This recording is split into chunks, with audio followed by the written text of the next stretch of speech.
Hello, friends. Robert Bevan here, author of the Caverns and Creatures series of comedy fantasy novels and short stories. With me is Sam West, and today we'll be talking about the spell Major Image.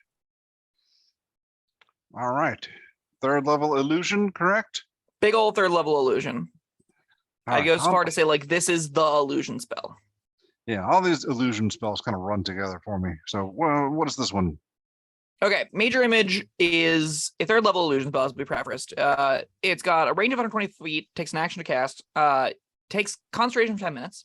So you get 10 minutes of this thing, basically, if you can, keep it up. You make a 20-foot cube image of a creature, object, or phenomenon. That last one is iffy. The image appears at a spot, as you can see, within the range, all that fun stuff. This is also wild text. It seems completely real, including sounds, smells, temperatures, and appropriate to the thing depicted. So if you make a gigantic smelly ogre, it will in fact be smelly. It'll in fact give off heat. It will be everything but tangible. It's not intangible because you can sense it. You just can't touch it.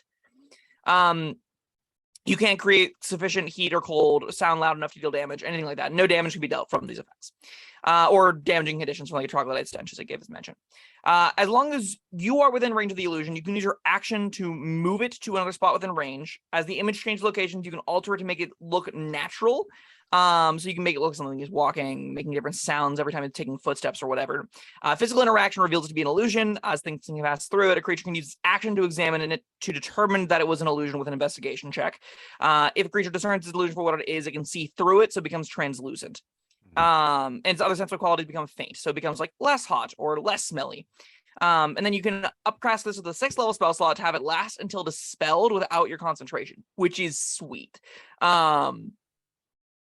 And then they even have a little writer text, but like, this used to be a different spell called Permanent Image, but we just nested it in here because it was too repetitive.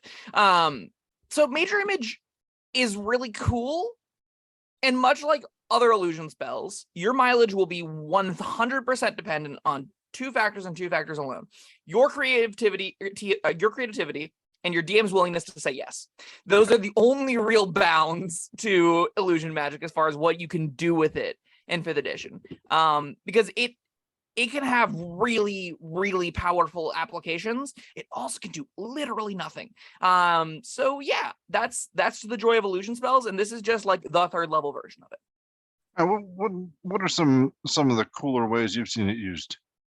Honestly, I think I've had 2 players in my entire time playing Dungeons & Dragons use illusion spells, like full stop. Most players don't go anywhere near them.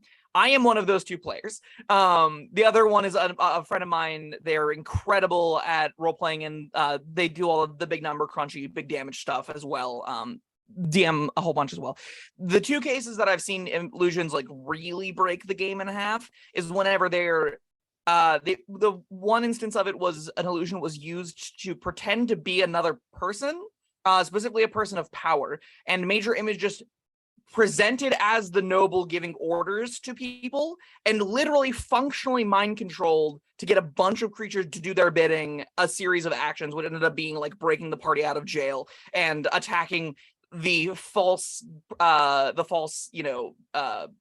And it was a whole big, really chaotic scene that involved a whole lot of nonsense and great deception checks. At the same time, we had a relatively fresh DM there, and they didn't make a single investigation check to discern if that was an illusion. But that's where you get into the category of what tips people off that it's an illusion or not. When do they start investigating? How do you know to look at something if it's entirely real to figure out if it's an illusion?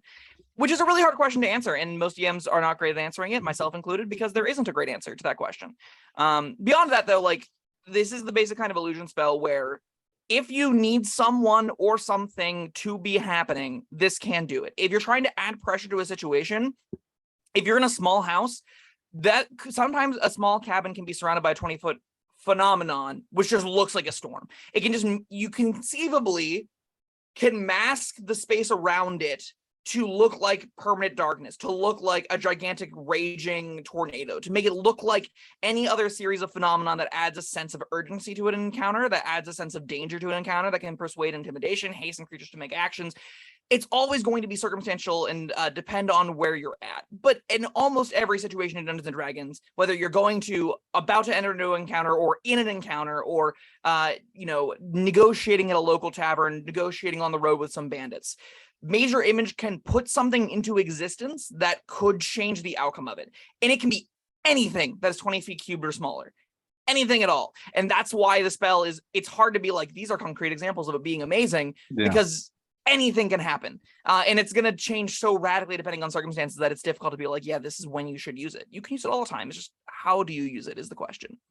I would just be, like Wile E. Coyote, putting big tunnel entrances on the side of a wall or something, and maybe make it look like there's a treasure deeper in the tunnel. Well, like as maligned as it may be, I think Stranger Things did that exact thing pretty well. That one episode where it's the most hated episode where Eleven goes off and gets her edgelord powers from her sister or whatever, right? But her sister functionally does this, right? There's a scene where they are going through a tunnel and she makes the cops believe that the tunnel caves in, so they all stop. And while that's that is ripped straight out of Dungeons & Dragons illusion magic. That's an illusionist being exceptional at illusion and doing a really powerful thing. They got away scot-free, no problems whatsoever. Cops aren't shooting at them anymore. They think there are giant boulders there when there are no real giant boulders there. And Major Image fits that, but it goes perfectly in that situation. This is a utility spell that fills we need to get out of jail right now. This does it. We need to have this situation change and end. This does it. To be clear, though, I was talking about the exact opposite of that. Yes, I understand. I want people to run into the wall. Into the wall, which this also can do. Yeah. Is that useful? I don't know, maybe. I'm in this game to have fun, Sam. Yeah, absolutely. I definitely think our perspectives are very different as to what we're trying to get out of things, and it brings me a good amount. I think it makes this content a lot more useful to have someone be like, yeah, this one's really funny. I'm just going to do that, because I think that hits a large audience. I think there's a lot of people playing this game. Also, it could be effective if they're running on horseback. Absolutely. That horse isn't investigating anything. Nope. And even like by the time they investigate it, it's too late. They've already hit into it, right? Yeah. They already know it's an illusion once they collide with the wall. I don't know. I don't know what damage that deals. Fallish damage, maybe? I don't know. There's so much about illusion magic that makes it really powerful. It's really hard to see it until you're feeling it warp the game. I will say Major Image is expensive whenever Silent Image exists. And Silent Image isn't that much worse. Silent Image just creates an image with no sensory effects at all, but it's in a 15-foot cube instead of 20, which is moot almost always. That very rarely matters. But if you don't need any other phenomenon, Silent Image is fine. It's harder to do some of the sound-based convincing stuff, but for a lot of other practical utility of like, no, we got the goods, there they are, and you point to illusory goods that are in fact not there, it is as effective. So there will be a lot of situations where first level Silent Image is going to be just fine, and you won't need Major Image. At the same time, Major Image does opening it up to sound is huge. Opening up the ability to create whatever voice you want from it. All it does is take your action to get it to move around and interact and do whatever you do. It's going to make this potentially really bananas. Now, granted, you have to find a way to pull that off where you're not this weird wizard over in the corner with their book open, pointing around and gesturing arcanically and having the thing do. You have to disguise it somehow oftentimes. This is in Sorcerer, I think, like Subtle Spell. I don't know if like rules is written, it gives you that exact outcome that you're looking for, but it feels like something that could potentially empower the spell to be more useful. And if you're a DM that's like, I've got an illusionist in my party that's making life miserable, it isn't. The illusionist still has to perform for the illusion to act, and that can be a tip off that maybe this is illusory magic. But I would have. All right, what was the duration on this again? 10 minutes. 10 minutes. Or if you cast it as a 6th level spell, indefinite. Ooh. Yeah, it's pretty cool. All right. If you get things set up before people are supposed to see it, then could you not illusion a giant rock around yourself? Absolutely. And then, that is okay. Like that's a very easy common use case for this is, oh God, they're coming. Everyone get right next to me. We are now inside the wall. The wall is just, it jutted out an extra, 20 feet of this wall is now just jutted out slightly further. And as long as they don't touch it, Yeah. nothing can go wrong, right? There's no way to perceive you conceivably. If it looks mundane, if they aren't used to if the thing there is not unexpected, they're not going to investigate it conceivably and just run right past it. All right, now, ooh, this one might be tricky. All right, so you're using the illusion magic to conceal their vision of you. Mhm. Now, this also has auditory effects. Now, what if you're behind that wall and somebody sneezes? Will they hear the sneeze, or will it just be, all right, I've got the illusion sound I've got going on, and that conceals the sneeze? It conceals nothing. Okay. So this creates visual phenomenon and audio phenomenon. Right. It doesn't mask others. Yeah. It's the visual can. The visual does, yeah. But it's just like, Sound passes through things normally, right? If it's like making a consistent waterfalling drone, then yes, if it's loud enough that anyone behind it isn't heard, absolutely. In the same way that you aren't seen because it's in front of you, a louder sound that can mask it, right? So let's say you are, you make the waterfall skew over an extra 5 feet to encompass the party and make the waterfall sound or whatever, that could mask it conceivably. Maybe pretend like you're inside a giant sleeping cow and the cow is snoring very loudly. Perhaps that could mask sound. Your mileage is going to be difficult to mask sound, but it could conceivably do it if you're producing a loud enough sensory effect.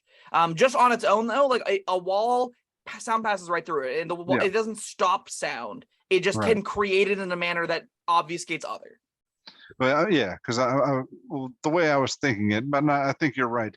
The way I was thinking it is like, all right, the sound I'm creating is total silence. That doesn't work. No. This doesn't create the silence effect. Right. This isn't disabling other phenomenon. It is just creating phenomenon. Yeah. All right, I got you. Cool. Anything else you want to say about major image? I think it probably is best to touch on how to detect it and detecting it fairly and ruling it, because I think that's probably the most contentious part of it. There being this weird minigame that the DM has to go through to be like, do I investigate check this? When do I investigate check this? How flexible am I being with my players? Is this unreasonable? Is this reasonable? That's going to be tricky to navigate. At really dedicated tables where players are really invested in the world and figure out this definitely is a regular for the environment, this can be a really rewarding way to be like, they never even check it. You're good. They just walk right past it. At the same time, if that's the kind of thing where your players are frequently using it and it seems to get progressively more and more ridiculous and you're like, oh, this is something that they would absolutely check, but then you can have some weird back and forth to be like, well, it looks normal. There's no reason to suspect it. It looks like a regular object. It says it's entirely realistic. Oh, pardon. I don't know. You'll get into some contention there. I would recommend discussing with your DM prior. I would try and get expectations clearly established as to what justifies detecting major image. And that goes for DMs using it against players as well. There is very few things in life that are as frustrating as your DM telling you there's something there and have it not actually be there, because you're already trying to picture with imperfect information what's in the DM's head. There being illusions tacked on top of that can be incredibly frustrating, especially if you're like, we're trying to find where the stupid door is. You've described no door in the room.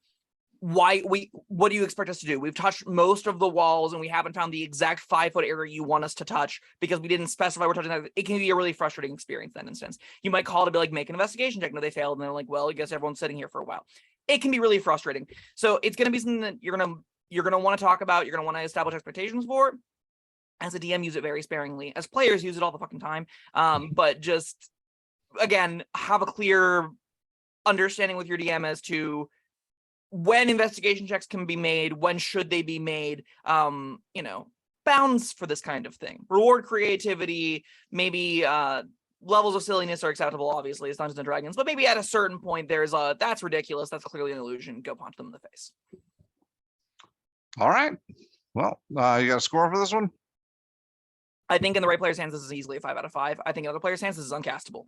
So your mileage is going to vary. I'm going to put it at a 5 because there are a few things in this game that solve as many problems as illusion magic does. And major image is the gold standard for that. It might be slightly more than it's worth spell slot wise for a lot of people, but other people are going to use this and 3 encounters are going to get circumnavigated because of it. It's going to cause infighting that no other enchantment magic could cause with no saves required. Like, Again, in a really creative player's hands that knows what their DM's looking for and understands the assignment, Major Image is busted. All right. Well, you went 5 for 0. I'm going to kind of agree and go middle of the road with 3. Yeah, there's going to be some people like yourself that love illusion magic. I'm not a huge fan of it myself, but yeah, that's the game. Mhm. All right. Thank you, Sam, and thank you everyone for joining us. We'll see you next time. Bye-bye. Thank you for watching. If you found this helpful, informative, or entertaining, I'd really appreciate it if you hit the like button below. You needn't smash it, a gentle tap will suffice. If you want to see more videos like this, subscribe to the channel. And make sure you check out the links in the description, where you'll find my Caverns Creatures series of comedy fantasy novels, Sam's full review of the spell, and other fun things.